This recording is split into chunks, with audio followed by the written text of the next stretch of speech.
দেখুন, এই এই অভিনেতা বলতে যা বোঝায় আমি তা নই। আমি স্টার নই, একেবারেই নই। আমার নাম রঞ্জিত মল্লিক।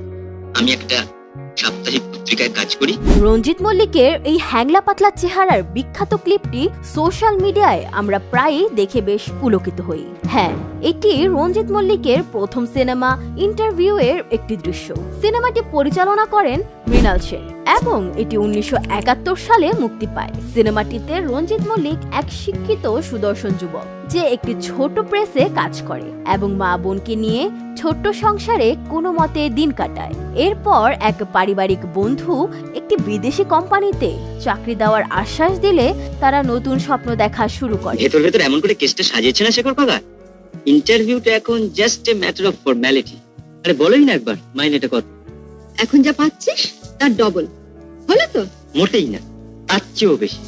কিন্তু এটি যেহেতু মার্কেটিং এর চাকরি, তাই রঞ্জিতকে ইন্টারভিউতে কোট প্যান্ট পরে যেতে বলা হয়। সে কোট প্যান্ট জোগাড় করতে নানা চেষ্টা চালায়, কিন্তু দুর্ভাগ্যবশত তা জোগাড়ের পরেও হারিয়ে ফেলে।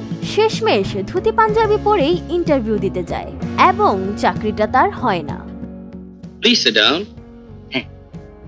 What did you do all these days? Sir, I have indicated that in my application. Have you? Ah, yes, a journalist, huh?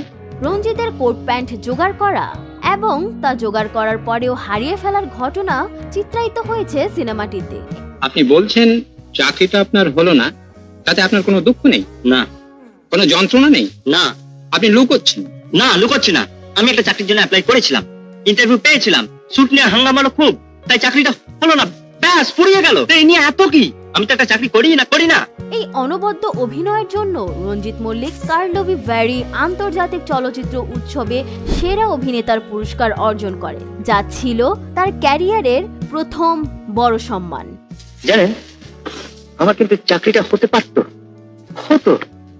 হওয়া উচিত ছিল।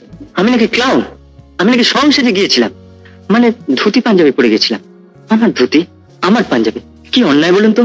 আমার সব ছিল, যা পরে গেলে ওরা খুশি হতো, যা ওরা চেয়েছিল।